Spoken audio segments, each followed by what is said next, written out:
sunny day.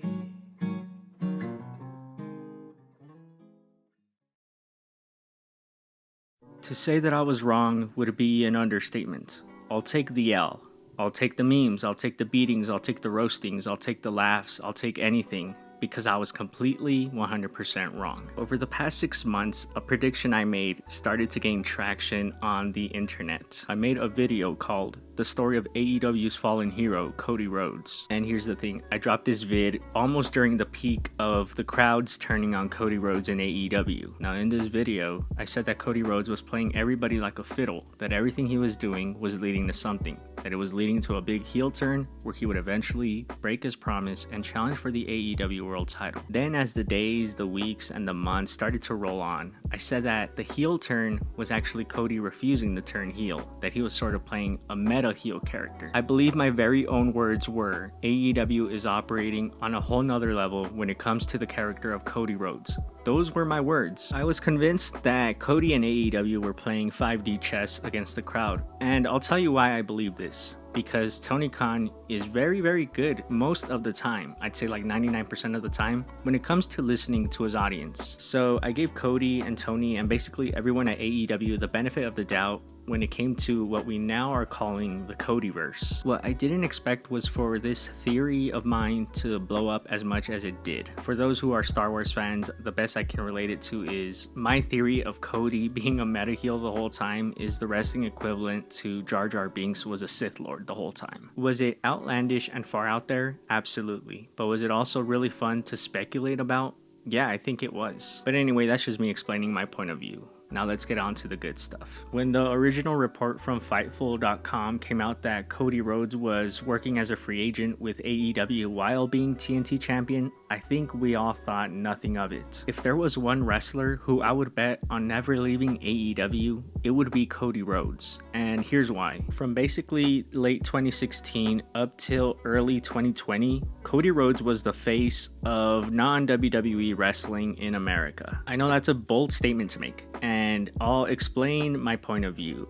There's a case to be made for Kenny Omega, but Omega was working primarily, actually exclusively for New Japan with the occasional Ring of Honor appearance or the occasional American Indie appearance here and there. Now, the wrestlers who do have a bigger case as the face of non-WWE wrestling in America are the Young Bucks. Cody and the Young Bucks are basically a 3-for-1 package in my opinion during that era. Once they met up and really took off, I felt like they were the face of this entire revolution that led to the formation of AEW. And it's hard to argue against that when they were the ones who self-funded All In, the biggest independent wrestling show of all time in America. So what I'm getting at is that during All In, during that entire era, Cody Rhodes became a savior to the non-WWE wrestling fan. And I know a lot of people are going to try to deny that now, but let's not try to rewrite history either. And it's important to point this out because Cody was usually the one who talked the loudest talk when it came to raging against the machine that was WWE, but he was actually also backing up his talk by helping Ring of Honor draw record attendance and also of course pulling off All In with the Young Bucks. Kenny Omega just confirmed it himself. Cody Rhodes was the most passionate one. He was the one who really drove the us versus them mentality when AEW was getting started. And of course this was never more obvious when Cody made his entrance for his first ever AEW match against his brother Dustin at Double or Nothing 2019, where he broke the throne. Yes, of course, the obvious shot at Triple H where he even broke it with a sledgehammer and it was all over the internet after it happened. This was the first major shot that AEW really took at WWE, and it was done at their first show ever where they knew all eyes would be on them. And of course the shot was delivered by none other than Cody Rhodes. And this is why Cody had the AEW audience rallying behind him for the first year of AEW's existence, because he was the one done dirty by WWE themselves, and he decided to leave and bet on himself, and he started a pro wrestling revolution with the Young Bucks and Kenny Omega and a few others, which led to the formation of AEW,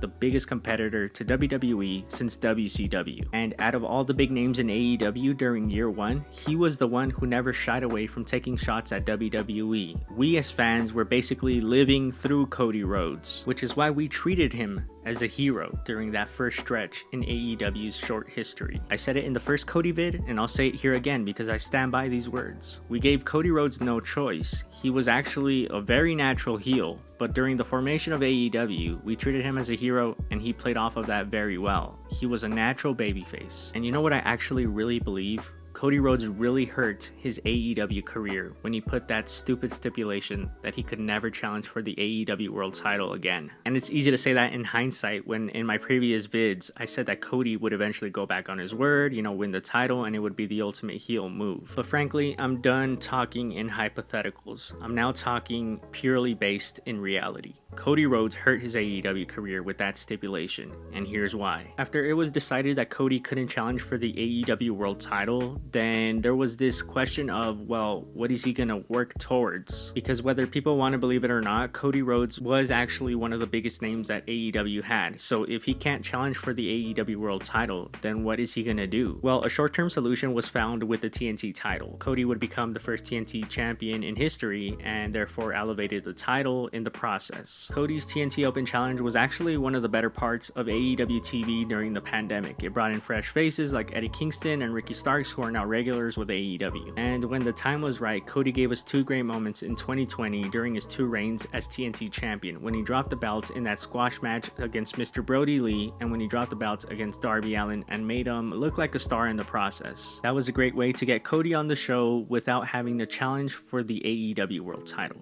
But he couldn't be TNT champion forever. And that's where problems arised in 2021. In 2021, Cody officially stepped away from the TNT title picture, and that's when he really found himself in a limbo and started taking part in these weird programs, these weird feuds, these uninteresting feuds, which we now know as the Codyverse. 2021 was a bizarre year for Cody. He had that gender reveal with Brandy live on Dynamite, which I'll never understand why they did it. Then the feud with Shaq, which in all honesty led to a decent celebrity match. I'm not going to complain about that. But it was the feud with Anthony Ogogo, which really changed the perception of Cody Rhodes amongst the AEW audience. So by now we all know about that weird ass promo where Cody talked about, racial issues, and it was very uncomfortable. But man, was I convinced that after the horrible reaction to that promo that Cody started to lean into the Homelander persona. And you can't really blame me because he literally came out dressed like fucking Homelander at Double or Nothing. But hey, like I said, I'll take all the L's because I was wrong. And then there was the feud with QT Marshall, and if you follow me on social media, you know exactly how I feel about QT Marshall. I don't want to even talk about that feud. Let's forget about it. It wasn't until the arrival of Malakai Black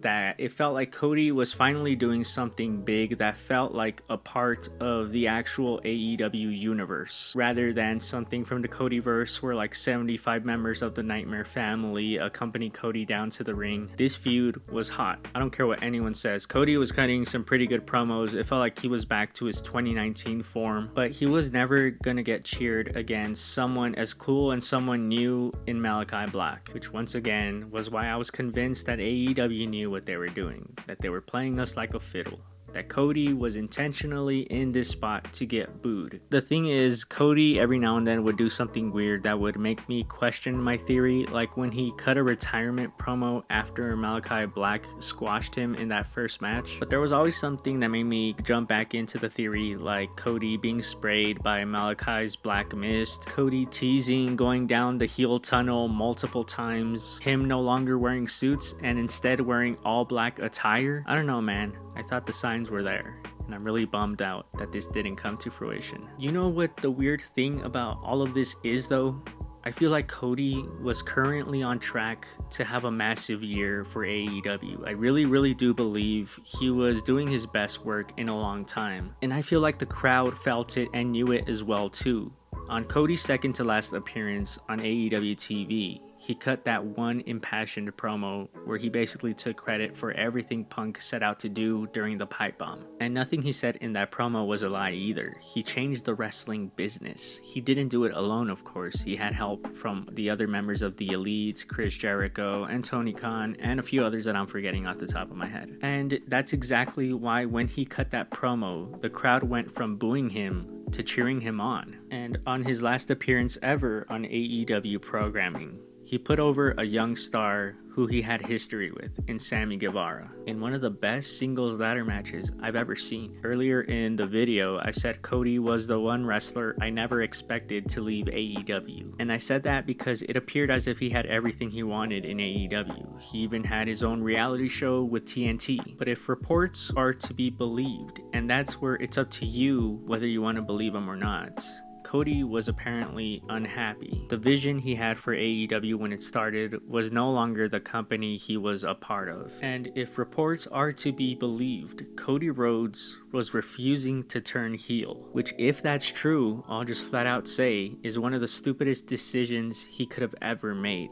Because if he had turned heel, he would have become the focus of that company. Kenny Omega, in his interview with Dave Meltzer, said that he believes it wasn't an issue of money. It was an issue of creative fulfillment, of happiness. And I can never fault someone for walking away from something that's no longer making them happy. But if Cody does decide to go back to WWE, that's where I'll feel conflicted. I can't ever fault someone for chasing the bag. But look, I don't watch or support WWE. I love Cody, but I don't love him that much. Ever since the news broke on Tuesday morning about this whole thing, I've had mixed emotions about it, especially because it came at a time where I was having personal problems and I just didn't know how to react to it. But hey, all the memes, all the laughs, everybody roasting me actually made me feel better about this situation, because I put it out there, I put a theory out there that I was pretty confident in, and I ended up completely wrong. I love Cody Rhodes. He supported this channel when I was at 200 subscribers. He was here before the majority of all of you, which is why he has always been one of my favorites. But hopefully this will be the first and the last time I ever address this situation. AEW is going to be just fine. There's a whole lot of good happening in the promotion right now, and I'm really looking forward to Revolution, as it's looking like it's going to be of the caliber of All Out and Full Gear last year. You ever broken up with an ex and you have all these old pictures of them and you don't know what to do with them? That's how I feel with my Cody cigar pics and the Jesus memes as well. But hey, I put off this video for so long because I just needed time to process it, and I think I'm finally at the stage of acceptance. So I'll close out by saying this.